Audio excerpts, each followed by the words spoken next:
जय हिंद दोस्तों, कैसे हैं। उम्मीद है आप सब महादेव की कृपा से अच्छे होंगे। चलिए आज हम बिहार पुलिस के कुछ क्वेश्चन जो 2016 में पूछे गए हैं आज उसको बनाएंगे। जेल पुलिस वाला ये क्वेश्चन है। हर एक सेट में 10 क्वेश्चन मैथ से पूछा जाता है, जिसमें से कि 9 क्वेश्चन आज सॉल्व करेंगे 2016 का सेट से।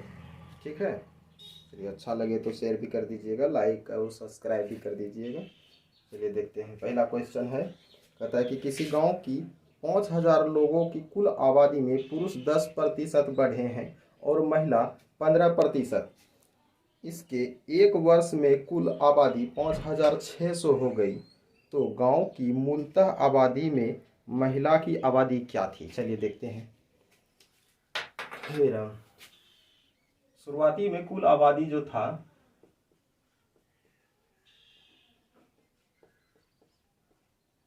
5000 था, एक वर्ष के बाद हो गया 5600, जिसमें से कि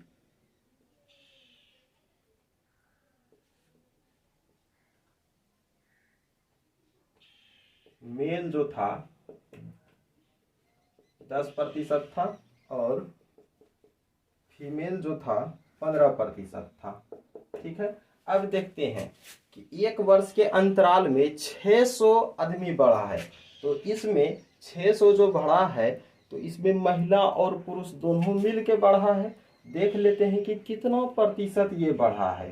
600 बढ़ा है, प्रतिशत निकालने के लिए 500 5000 से भाग और 100 से गुना कर देते हैं। 2 शून्य 1 शून्य 12 पंचे 60, यानी कि 12% का वृद्धि हुआ है। एक साल में कितना प्रतिशत का वृद्धि हुआ है? 12% का। ये जो 12% वृद्धि हुआ है इसमें महिला और पुरुष दोनों मिल के बढ़ा है। और मिश्रण की विधि से हम जानते हैं कि महिला और पुरुष दोनों मिल के है 12%।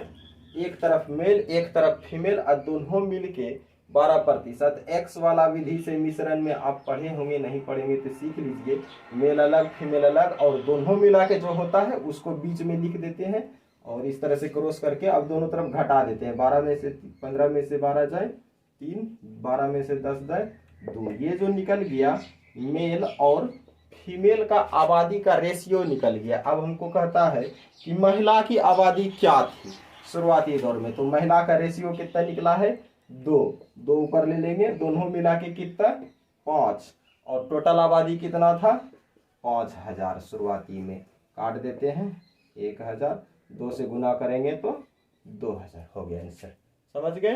नहीं समझे तो फिर से मेरी बातों को ध्यान से सुन लीजिएगा, आगे समझ लीजिएगा, नोट कर लीजिए। अगला क्वेश्चन देखते हैं।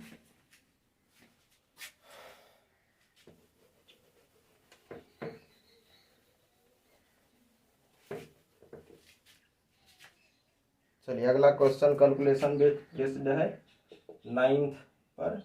9th क्लास के बेस पे है।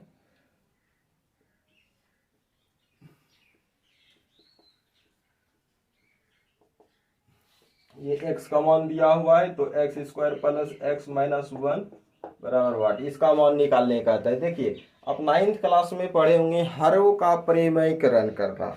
चलिए सेम वही क्वेश्चन है। हर का परिमेयकरण करने पर तो उतना ज़्यादा हमको लॉन्ग में जाना नहीं है, डायरेक्ट हम बता देते हैं कि ये देखिए ऊपर वाला और नीचे वाला सेम अंक मिल रहा है, बस सिर्फ चिन्ह में फर्क है। जब इस तरह का रहे ना तो डायरेक्ट कर देना है √5 प्लस 1 का होल स्क्वायर, नीचे में √5 का होल स्क्वायर माइनस 1 का होल स्क्वायर। चलिए इसको कैलकुलेशन करते हैं। √5 प्लस 1 का होल स्क्वायर, नीचे में इसका रूट तो खत्म हो जाएगा, 5 हो जाएगा, 5 माइनस 1 बटे 4। चलिए देखिए अब ये देखिए ऊपर वाला पे होल स्क्वायर है इसलिए ऊपर वाला बदला, इसका रूट खत्म हो जाएगा और नीचे 4 का वर्गमूल 2 हो जाएगा। तो हम यहाँ डायरेक्ट लिख सकते हैं x बराबर √5 प्लस 1 बटे 2। एक्स का वैल्यू निकल गया। अब हमको निकालना है एक्स स्क्वायर का वैल्यू। चलिए यहाँ पर एक्स स्क्वायर कर देते हैं। एक्स स्क्वायर करने का मतलब हो गया √5 प्लस 1 बटे 2 का होल स्क्वायर। चलिए इसको स्क्वायर तोड़ते हैं। a प्लस बी का होल स्क्वायर पर हो गया, a प्लस बी का होल स्क्वायर इक्वल टू क्या होता है? Square plus B square plus 2ab। चलिए इस पे तोड़ते हैं। 5 √5 का स्क्वायर करेंगे तो 5, 1 का स्क्वायर करेंगे तो 1 और प्लस 2 इंटू √5 इंटू 1 और बटे 2 का स्क्वायर करेंगे तो 4। चलिए यहाँ से देखते हैं क्या हुआ, 5 1 6, 6 प्लस 2√5 और नीचे में 4, कुछ कॉमन आ रहा है, क्या कॉमन आ रहा है, 2 कॉमन आ रहा है, तो x square equal to 2 common ले लेते हैं, 3 प्लस √5 और नीचे में 4 कट गया, 2 बच गया, यानी कि x स्क्वायर इक्वल टू हो गया 3 प्लस √5/2। देखिए आप देखिए तो x का भी वैल्यू निकल गया और x स्क्वायर का भी वैल्यू निकल गया, तो इसमें पुट कर देते हैं, इसमें डायरेक्ट पुट कर देते हैं, 3 प्लस √5/2 प्लस x है, x का वैल्यू कितना है, √5 प्लस 1/2 माइनस 1 है, माइनस 1 सब कैल्शियम ले लेते हैं, सब कैल्शियम लेंगे तो 2, ये तो सेम हो जाएगा, 3 प्लस √5 प्लस 1 माइनस 2 से मल्टीप्लाई करेंगे तो 2। देखिए तो क्या हुआ, 3 1 4, 4 में से 2 घटेगा तो 2, 2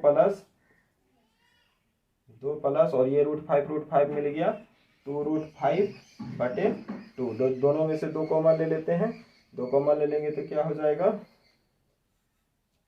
2 × 1 प्लस √5/2 2 खत्म, सिर्फ बच जाएगा 1 plus √5। This is answer, note कर लीजिए।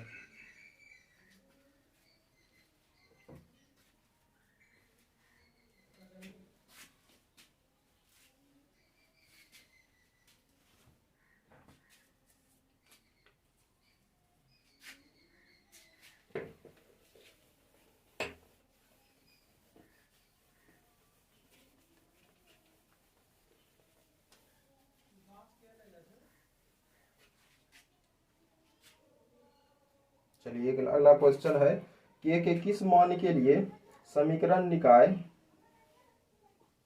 x plus 2y equal to 5 और 3x plus ky plus 15 equal to 0 का कोई हल नहीं होगा। चलिए देखिए ये क्वेश्चन 10th का है, आप 10th में पढ़े होंगे, जिस भी 2 चर वाले रैखिक समीकरण का कोई हल नहीं कब होता है, जब उसका गुणांक, याद कीजिए a1/a2 इक्वल टू b1/b2 इस तरह से आ जाता था, तो हम लिखते थे कोई हल नहीं होता है। ठीक है, 10th में आप पढ़े होंगे, तो सेम उसी तरह से करते हैं। ये जो a1 a2 b1 b2 है, ये है x और y का गुणांक। चलिए देखते हैं, इसमें सेम उसी तरह से x और y का गुणांक किया, यहाँ पर x का गुणांक है 1, नीचे में 3, यहाँ पर है y का गुणांक 2 और यहाँ पर है k, क्रॉस मल्टीप्लिकेशन करते हैं, k इक्वल टू 6, यानी कि यहाँ पर k का मान 6 अगर बैठाते हैं तो इस समीकरण का कोई हल नहीं होगा। आगे बात समझ में, कोई हल होने का मतलब, नहीं होने का मतलब है जब इसका ग्राफ पर हम बनाएंगे, जैसे देखिए ग्राफ बनाए होंगे, ग्राफ बनाते होंगे, या मान लीजिए इसका ये जो है पहला समीकरण का रेखा इस तरह से चल जाएगा और दूसरा समीकरण का रेखा इस तरह से चल जाएगा, कहीं भी एक दूसरे को क्रॉस नहीं करेगा। क्रॉस जब तक नहीं करेगा तब तक x और y का वैल्यू निकलेगा ही नहीं। ठीक है, चलिए इतना ज़्यादा जानने का जरूरत नहीं है, ये सब 10th में आप सीखे ही होंगे, बस नोट कीजिए। अगला क्वेश्चन देखते हैं।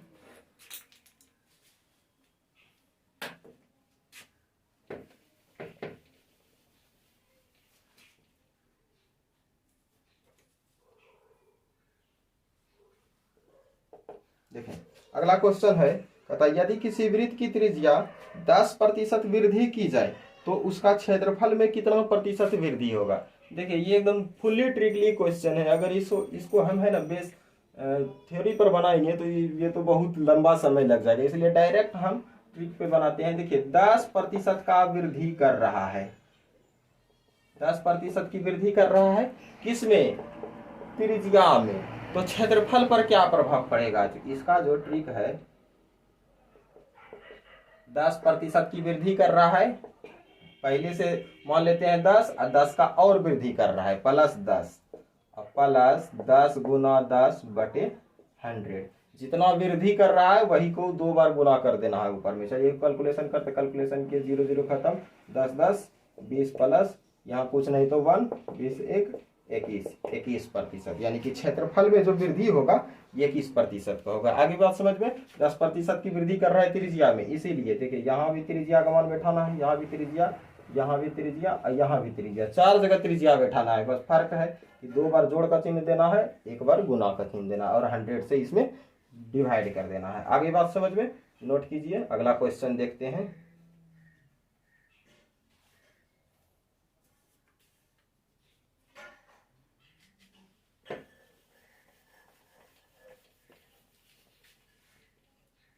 चलिए अगला क्वेश्चन है, कहता है किसी लंबवृत्तीय शंकु का अर्ध शीर्ष कोण 30 डिग्री है। चलिए देखिए, आप जानते हैं शंकु किस तरह से होता है, इस तरह से होता है शंकु। इसको हम त्रिज्या कहते हैं, इसको तिर्यक लंबाई कहते हैं, और ये हमारा ऊंचाई हो गया। अर्ध कोण जो है ये हो गया हमारा थीटा, और यही कहता है 30 डिग्री है। ठीक है, आगे देखिए, कहता है यदि आयतन और तिर्यक पृष्ठ क्षेत्रफल का संख्यात्मक मान का अनुपात 1:3 है, यानी कि देखिए कहता है कि इसका आयतन और तिर्यक पृष्ठ क्षेत्रफल का अनुपात, देखिए कहता है आयतन और तिर्यक पृष्ठ क्षेत्रफल, इसी दोनों का अनुपात कहता है 1:3 है, 1:3 है। तो आधार की त्रिज्या ज्ञात करें, आधार की त्रिज्या, आधार यही हुआ, त्रिज्या आर, इसी को निकालना है। ठीक है, चलिए देखिए आयतन का फॉर्मूला क्या होता है और तिर्यक पृष्ठ क्षेत्रफल का फॉर्मूला क्या, जल्दी जल्दी बताइए। आयतन का फॉर्मूला क्या होता है शंकु का आयतन का? चलिए देखिए, शंकु का आयतन का फॉर्मूला होता है 1/3 पाई आर स्क्वायर एच, और अनुपात किया हुआ है तो बटे कर देते हैं, और तिर्यक पृष्ठ क्षेत्रफल का होता है पाई आर एच, इसका वैल्यू है 1/3। देखिए आर आर एच एच तो ऐसे ही कट जाता है। ठीक, तो बच गया क्या, सॉरी मिस्टेक हो गया, इसका फॉर्मूला एच नहीं होता है, यहाँ पर एल होता है। चलिए आर आर तो कट गया, पाई पाई कट गया, क्या बचा 1/3 आर एच, नीचे में एल इजकल टू 1/3। अब यहाँ पर आर की जगह, एच की जगह और एल की जगह क्या क्या बैठाना है। ठीक है, तभी तो हमको आर का वैल्यू निकलेगा। आर का वैल्यू निकालना है तो इसका मतलब एच और एल का वैल्यू बैठाना है, एच और एल का वैल्यू बैठाना। चलिए देखिए, आपको ध्यान होगा टेन थीटा का फॉर्मूला क्या होता है, सभी जानते हैं, P बटे बी टेन थीटा, यहाँ मान लेते हैं 30 डिग्री। इसके लिए P हो गया R और B हो गया H। 30 का मान कितना होता है, 1/√3 is equal to R/H। Cross multiplication कर देते हैं, H इजकल टू हो गया √3R। और एक फॉर्मूला जानते हैं, L² बराबर H² प्लस R²। शंकु में ये दोनों फॉर्मूला होता है। चलिए देखते हैं, L² बराबर H² को लिख सकते हैं, H² को लिख सकते हैं √3R का whole square plus R², square करेंगे तो L² बराबर क्या हो जाएगा, इसका रूट तो स्क्वायर की वजह से खत्म, 3R² प्लस R², कितना हो गया दोनों मिलके, L² is equal to 4R²।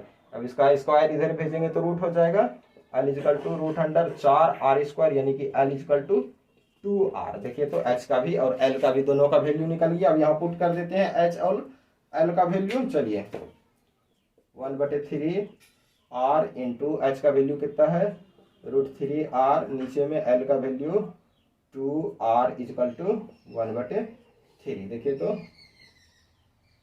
R खत्म, 2 बचा है भाग में, ये दोनों भी खत्म ही कर देते हैं इसको।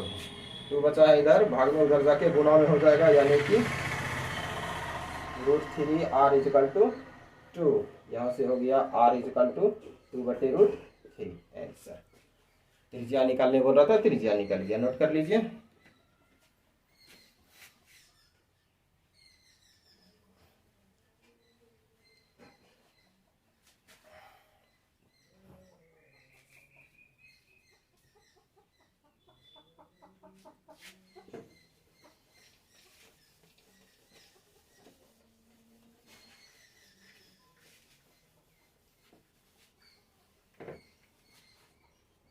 चलिए अगला क्वेश्चन देखते हैं।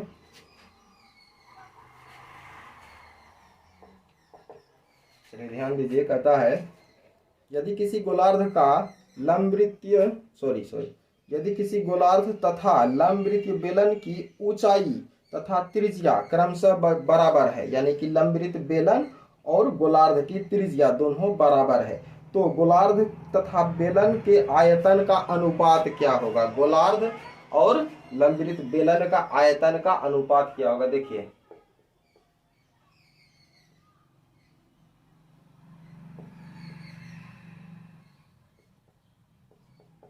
अर्धगोला अनुपात का आयतन लिखते हैं, गोला का आयतन अनुपात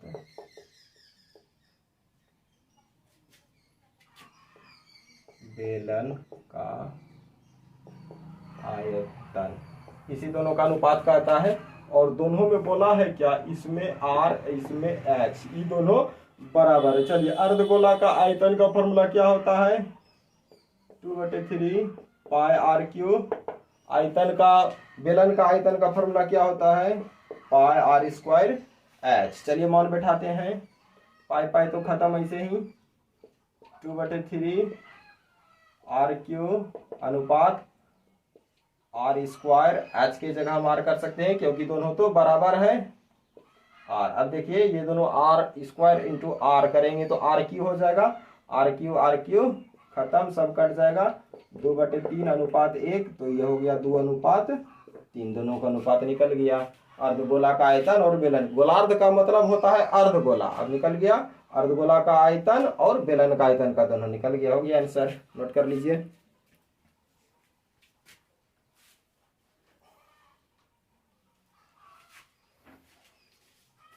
अगला क्वेश्चन देखते हैं।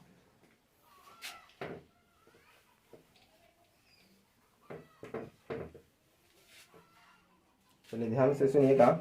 कहता है एक बहुभुज के 5 कोनों में से प्रत्येक 172 डिग्री है। देखिए बहुभुज का मतलब है बहुत सारा भुजा वाला एक चित्र होगा, ठीक, उसमें से 5 गो कोना जो है ऐसा है जो कि 172 डिग्री है, ठीक, और अन्य, और जो भी बचा हुआ है अन्य कोनों में से प्रत्येक 160 डिग्री है। तो बहुभुज की भुजाओं की संख्या ज्ञात करें। देखिए बहुभुज में 5 गो कोण ऐसा है जिसका मान 172 डिग्री है, 172 डिग्री है। अब मान लेते हैं कि टोटल कोण, बहुभुज का कुल कोण बोलिए चाहे भुजा बोलिए, दोनों सेम है, जितना कोण होगा उतना भुजा भी हो सकता है। कुल कोणों की संख्या n मान लेते हैं। अब देखिए कुल कोणों की संख्या हमारा n है, जिसमें से 5 हम पहले देख चुके हैं, तो बचा कितना हमारे पास? n-5। अब इतना जो है, इतना कोण 160 डिग्री वाला है, इतना कोण है 160 डिग्री वाला, मल्टीप्लाई कर देंगे तो टोटल का योग निकल जाएगा। ये हो गया और ये हो गया, दोनों तो एक ही कोण का है, ये अलग भाग ये अलग भाग, दोनों को जोड़ देंगे तो पूरा भाग का हो गया। और आप एक फॉर्मूला जानते हैं, बहुभुज के कोणों का योग बराबर,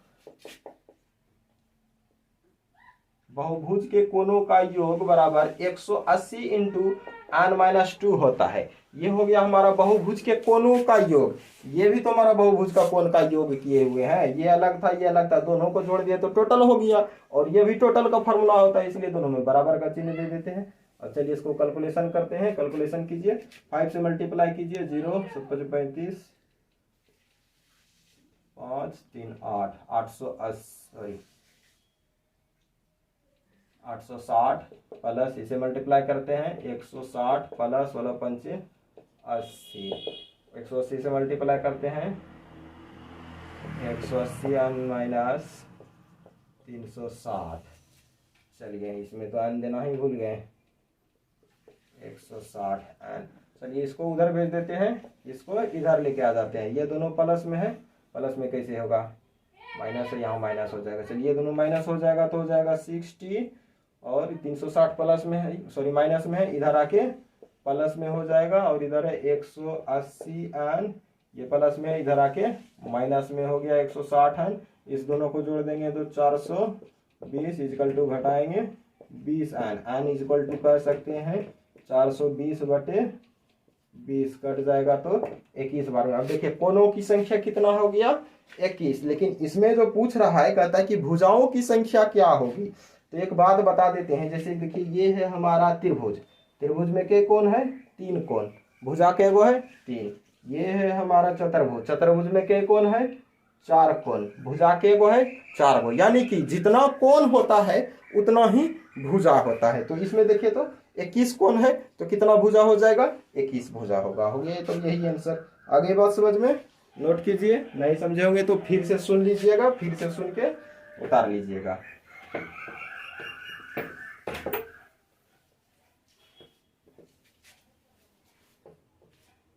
चलिए अगला क्वेश्चन देखते हैं।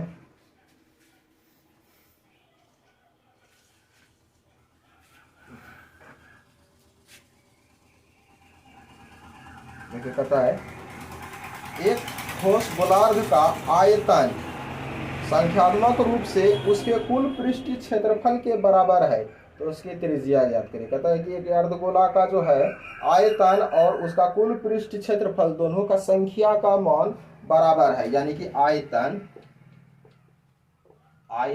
जो जितना होगा उतना ही है कुल पृष्ठीय क्षेत्रफल। कुल पृष्ठ क्षेत्रफल ये दोनों सेम है, तो हमको निकालना है त्रिज्या का मान। चलिए देखिए, अर्धगोला का आयतन का फॉर्मूला भी तुरंत बताए हैं, 2/3 पाई आर क्यूब, और कुल पृष्ठ क्षेत्रफल का फॉर्मूला क्या होता है? 3 पाई आर स्क्वायर। ये दोनों का मान सेम है। सबसे पहली बात, पाई तो खत्म, आर खत्म, यहाँ सिर्फ एक आर बचेगा, इधर सिर्फ 3 बच गया, यानी कि 2/3 आर इक्वल टू 3। देखिए तो यहाँ 3 भाग में उधर जाके गुना में, और 2 गुना में तो उधर जाके भाग में। यहाँ से पता चल गया आर इक्वल टू 9/2। इसको कर सकते हैं आर इक्वल टू 4.5। आंसर हो गया। आई बात समझ में? नोट कर लीजिए, ये तो बहुत आसान था।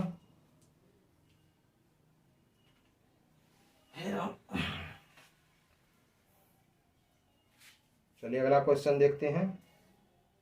10 क्वेश्चन बोले थे, जिसमें से 8 हो गया। 9वां क्वेश्चन सिर्फ करेंगे। 10वां क्वेश्चन बहुत ही आसान है। वो आसान नहीं, उसको याद करना पड़ेगा। वो एक तरह का थ्योरी है, उसमें कोई कैलकुलेशन नहीं है।